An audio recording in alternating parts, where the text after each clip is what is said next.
Olá a todos, vamos dar início ao nosso segundo vídeo sobre a prática 05.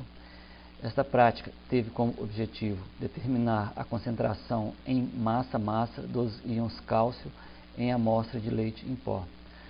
Sobre esta prática eu tenho que fazer uma observação, tá? Ou algumas. Durante a realização da prática ocorreram alguns erros. Bom, a ocorrência dos erros, creio eu, que em parte pode ser creditada ao meu estado físico no momento da realização da prática. No momento eu estava com um pouco de dor de cabeça e isso eu creio que tenha afetado um pouco a minha concentração, tá? Mas eu não refiz a prática novamente, porque creio eu que esses erros acabam sendo interessantes para o aprendizado, porque com esses erros a gente chama atenção para alguns pontos, né, que a gente tem que prestar atenção, né, que são passíveis de erros.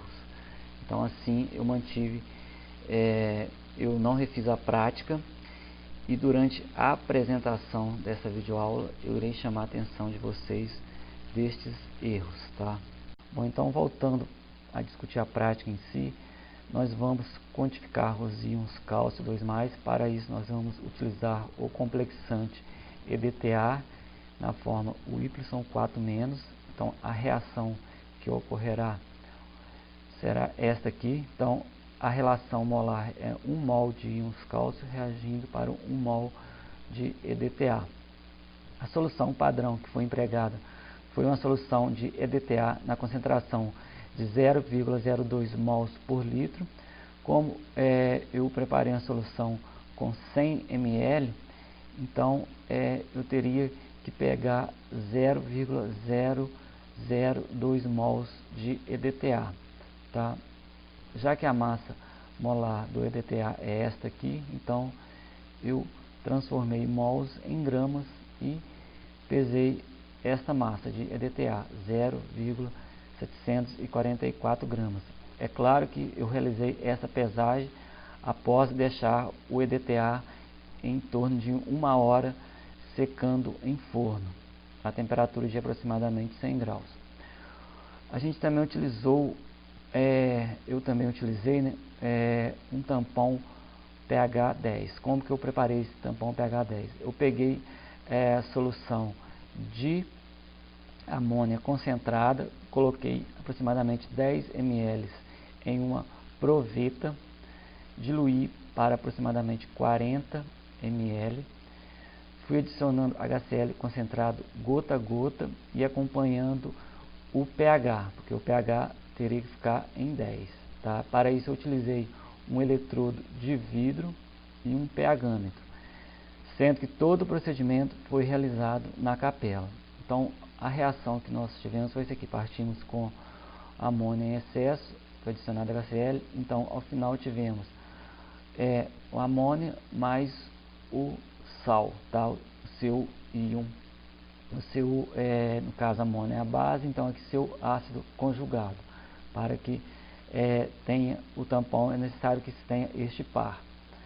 No caso de um tampão básico. A massa do leite em pó pesado foi de aproximadamente 1 grama, tá? Então este valor foi definido considerando que o volume de EDTA com extra concentração para atingir o ponto de equivalência seja de 8 ml, ou fosse de 8 ml. Bom, aqui nós temos a marca do leite utilizado. Aqui na sequência nós temos a quantidade de sódio em 28 gramas de leite em pó, ou seja, 194 miligramas em 28 gramas do leite em pó. As alíquotas elas foram pesadas com o peso de aproximadamente 1 grama. Então a primeira alíquota foi este valor, 1,027, a segunda alíquota 1 grama exatamente, e a terceira 1,017. Após isto, eu realizei a dissolução do leite em pó com 50 ml de água. Para isso eu utilizei uma proveta, porque o volume de água não era necessário que se medisse exatamente, tá? Porque o que importa é a massa do leite em pó ter sido pesado exatamente, né? Bom, então está aí a dissolução. A dissolução ela não ocorreu completamente, tá? Então, devido a isso, eu tive que deixar o leite, a solução do leite em pó com água, em torno de 20 minutos no forno. Após isso, a dissolução ocorreu. Bom, após isso, eu adicionei o indicador Heliocromo T, tá? A quantidade adicionada é extremamente baixa. Então, ao final da adição e agitação para que o mesmo se dissolvesse, observem que não houve formação de coloração. Bem, pelo vídeo anterior ficou claro que o indicador adicionado ele não apresentou coloração. Esperava-se que a solução tornasse lilás ou vermelho, como indica o livro, né? Que esperava-se que ficasse vermelho. Bom, qual que foi o erro, né? O tampão pH 10 deve ser adicionado à solução problema, ou seja, a solução contendo os íons cálcio 2+, porque o indicador, assim como o EDTA, é um ácido fraco e em meio ácido ele se encontrará na forma molecular, tá? Não apresentando coloração. Então nós vamos ter este equilíbrio aqui, nós vamos ter o indicador em meio ácido, vai encontrar-se na forma molecular incolor. Então, para que o indicador funcione, tá, é necessário que o meio esteja em pH alcalino, tá? Então, aí o indicador encontrará-se ionizado, assim como ocorre por EDTA. Então, ele irá complexar o íon metálico, apresentando a coloração. No caso, o livro indica que é vermelho, mas na solução, na nossa amostra, como é uma solução branca, opaca, então não vai ficar um vermelho. A gente irá observar uma cor lilás.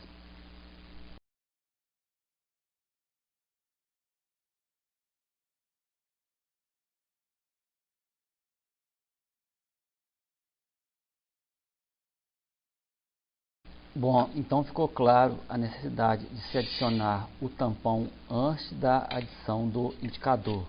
Então, o tampão ele terá uma função, digamos que dupla. Ele irá causar a ionização tanto do EDTA, levando o EDTA para a forma química, o Y4-, quanto a ionização do indicador também, porque o indicador, novamente, na forma molecular, ele apresenta-se incolor. Então, ele tem que estar na forma ionizada para que ele apresente coloração. Então, eu adicionei 2 ml do tampão a cada Erlenmeyer.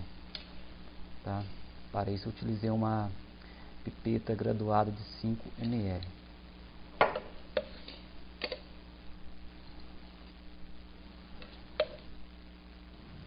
Bom, agora após isso eu adicionei o indicador, uma quantidade muito baixa, tá? Sobre a adição do indicador, mais na frente eu vou comentar novamente. Então observem que agora a solução contendo o leite de pó, ela adquiriu uma coloração lilás.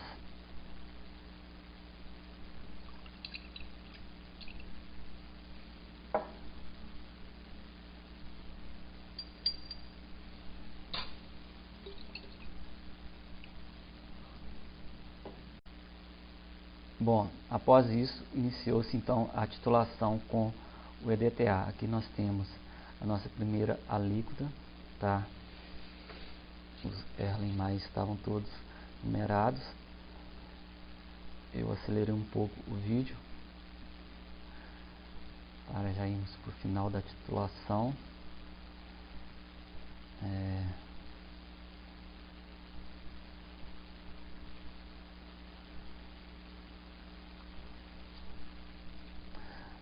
Bom, aqui surgiu o segundo erro.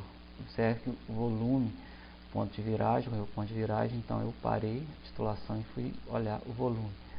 Olhem que o último tracinho de marcação da bureta era este aqui. Eu utilizei uma bureta de 10 ml. E o volume calculado de EDTA, que eu esperava que o ponto de equivalência ocorresse, ou o ponto final fosse com 8 ml. Tá? Então, por isso que eu fiquei o tempo todo olhando para o Erlenmeyer. Mas só que não virou em 8 ml. Quando eu fui ver, já estava abaixo aqui dessa marca. Então, isso é um erro. A gente poderia medir este volume fazendo uma marcação com uma canetinha aqui e depois adicionando novamente o volume, tá? Completando esse volume e dispensando o volume novamente e medindo ele. Seria uma das formas, mas eu não fiz. É normal que na primeira titulação ocorra algum tipo de erro, tá?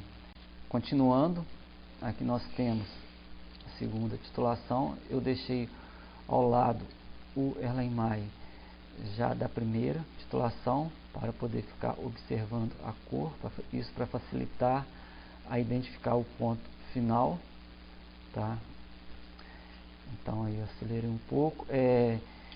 Como eu gastei na primeira titulação, gastou-se um volume maior que 10 ml, então quando chegou em 10 ml eu tive que parar a titulação, completar a bureta novamente, acertar o menisco para o zero, para depois continuar a titulação, tá?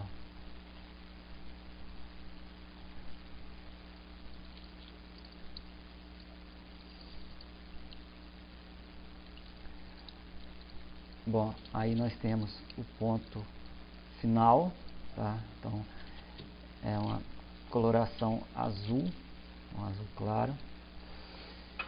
Bom, aí a terceira alíquota que ainda não havia sido titulada.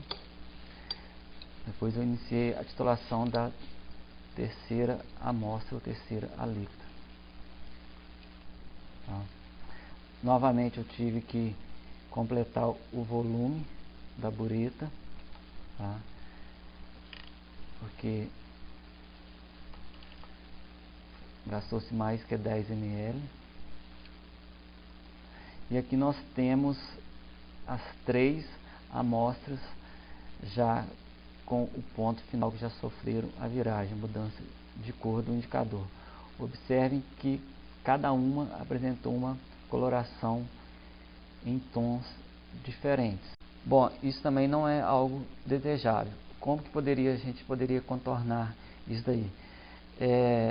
Ao invés de adicionar o indicador na forma sólida, a gente poderia preparar uma solução deste indicador, tá? Então, uma solução já em pH 10, tá? E a gente adicionar este indicador à solução. Então, a gente iria adicionar em cada Erlenmeyer um volume constante deste indicador. Creio que esse procedimento ajudaria a manter as cores mais uniformes. Bom, e aqui por último nós temos os valores das alíquotas obtidas. Para a alíquota 1, tá, houve um erro, eu descartei então o valor dessa alíquota, e para a alíquota 2 foi obtido o valor de 11,6 ml de EDTA. Para a alíquota 3, o valor de 11,4 ml. Bom, enfim, chegamos à última etapa da prática 5. Bem, com relação aos cálculos, eu creio que vocês não terão nenhum problema, porque no último teste praticamente todos acertaram os cálculos. Então os cálculos serão praticamente iguais, tá? Com uma pequena mudança. Bom, então vamos lá.